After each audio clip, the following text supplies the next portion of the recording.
Hey everyone, and welcome to week 2 of questions with the Maltipoo Mom, me, Jen. So, just like the previous week, I'll be answering some questions in regards to the breed itself. I have pulled these questions from various Maltipoo groups on Facebook. I am keeping names anonymous as far as who is asking the particular question. I want to put a disclaimer out there. I am not an expert in the breed in any sort of way, nor I'm also not a expert in dog training in any sort of way. I'm just sharing my own personal experience with training my own Maltipoo, Kimmy, and also my own particular research on the breed. So with that said, let's get started with the first question. Question 1. I'm considering adopting a Maltipoo 1-year-old male. I have met the dog and he's perfect in every way except he barks constantly. Is this a normal trait for this breed? If your dog does this or used to bark at everyone they meet, how do you get them to stop? Is it possible he will outgrow this? Thanks in advance for any advice. So there's multiple questions involved in this one. The first thing is this a normal trait of this breed? Yes, it is a typical normal trait for even just small dogs in general. But if you look at the Maltese, it tends to be a trait. Now, if your dog does this or used to bark at everyone they meet, how do you get them to stop? A lot of the minimizing of barking really depends on socialization. How well is your dog socialized with other people, surroundings, other animals, other dogs, cats? A lot of this goes back to socialization training. So, for those who don't know, that window of socialization that is the best is between the 8 and 12 week old mark. And anything beyond that, that's when they start to be terrified of everything. So not to say you can't continue to socialize, you should always continue to socialize. From what I've learned from my own trainer that I used to work with, but also from personal experience, to minimize a whole lot of that, it goes back to training and you continue to train. Now,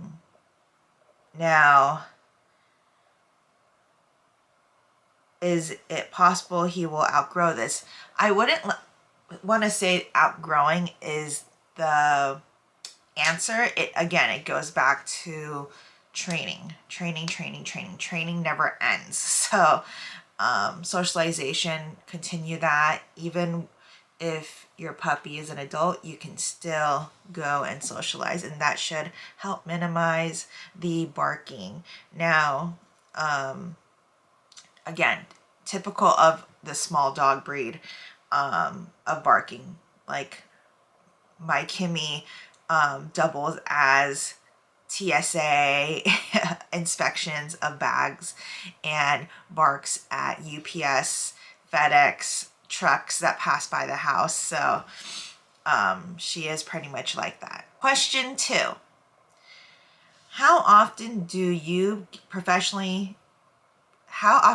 get professional dental cleaning on your Maltipoo? This question, it varies per person. Varies per dog, is probably the better way to answer this. My Kimmy is a 5-pound Maltipoo. For her size, she's considered a teacup, so her mouth is very small. She does build up plaque and tartar pretty quickly, so I do brush every day, wipes every day, water additives every day. I will be posting a dental routine that I do in the future on this channel.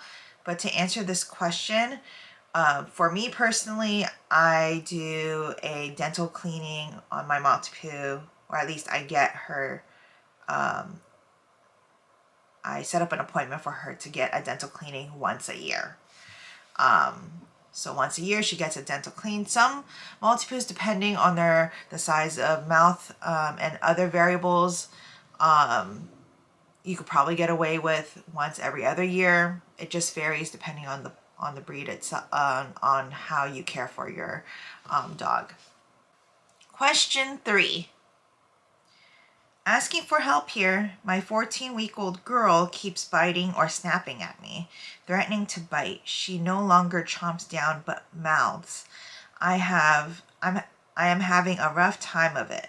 I have forced her on her back, stuck my fingers through her collar and taken her down, grabbed the scruff of her neck to get her attention. Nothing seems to work long term. Help. I guess the question here is really how to get your dog to stop mouthing, biting, snapping. And luckily this dog is younger, on the younger side. Kimmy took about a day to really understand that I don't like teeth to skin contact. And every time she would put her teeth on my hand, I would pretty much put her on timeout.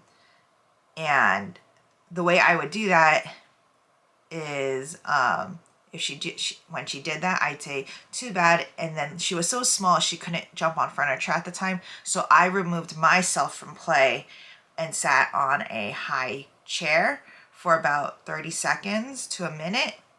And then after that, I'd go back down, we play again. If she does it again, I remove myself again. So I pretty much did that to have her understand that if she mouths, then we're not playing. So that's pretty much what I did. And Kimmy pretty much took a day to figure this out, and she hasn't put her mouth on me and anyone I know ever since. Question 4. We got a Maltipoo and saw the Maltese dad and poodle mom. The mom's coloring was black. Our Maltipoo was mostly white and with tan. Is this legit? Can a Maltese dad and black poodle mom have a Maltipoo most white with some tan coloring? Did we get hosed? I'm not sure what she meant by the hosed part, but yes, it can be legit. And this depends on genetics of the poodle parent. The poodle parent, let's say in this case, the poodle was black, but that poodle's parent could have been a tan poodle. Like, you just have to look at, it's all based on genetics. So a black poodle can have puppies that are not black. They can be tan, it can be any color really, depending on the genetics of the coloring of past generations of poodles. So yes, it can be legit. Question 4 or 5, I can't remember now. I have a 2-year-old Maltipoo and she listens, but I want her trained. Trained? Any tips? Like not jumping all over company, licking people, barking, nipping at kids, and simple command like lay down. She will sit, listen to no, and get out. She will wait till I tell her to eat, but I think that's about it. So training is never ending. It's important to be consistent with training, and also depending on the method of how you're training. Like, I don't show the treat to Kimmy when I train her. The treats are always behind me so she can focus on the actual command or sign. And usually we train by signal first before the verbal, and then we go to verbal, but she can do both. So I would say, and training is like a bonding time. It's a relationship build. It's the thing that Kimmy really looks forward to every day. So I would say, in my opinion, for that, I would say train. Go back to basics. Go train.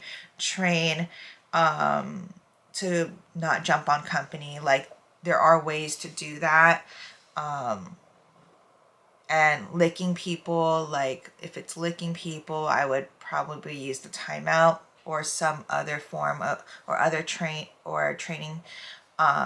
for that. So barking, I would say that's more about socialization. So it goes back to things like that. Okay, this will be the last question of this week, which is, we're having a problem that we're not sure how to handle. Our 3-year-old Maltipoo is the sweetest thing we could ever ask for. He loves to cuddle and is absolutely precious. Until we brush him, or even say the word brush, or make him do anything he doesn't want to do, then he growls so loud that it causes him to cough. He snarls and shows his teeth, and has even snapped at me 3 different times. Any ideas on how to break him from this? This sounds like there's a bad relationship between the Maltipoo and the brush itself. So this Maltipoo probably doesn't enjoy getting brushed. Like, Kimmy still doesn't like getting brushed. She'll tolerate her back, but not like her tail very much, and her legs. And I know usually when I brush her in those areas, I have to take it slower, and it's still a work in progress. Like, she's 5 now, and it's still a work in progress. Like, I always have treats. I take it slow.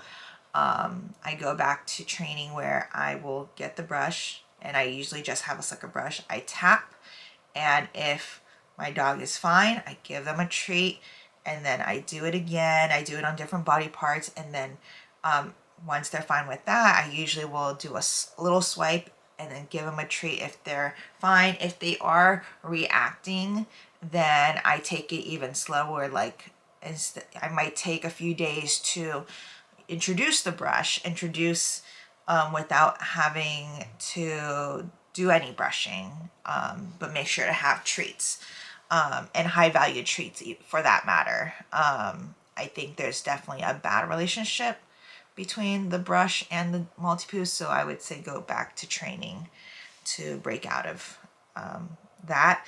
I would also probably it'd probably be a good idea to consult with a professional trainer.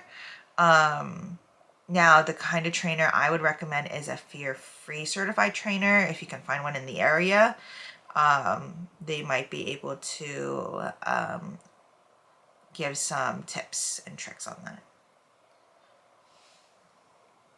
Okay, those are the questions I have for this week. If you have a question you'd like to hear me answer, put them in the comments section below, or if you're watching on a tablet, it's on the side.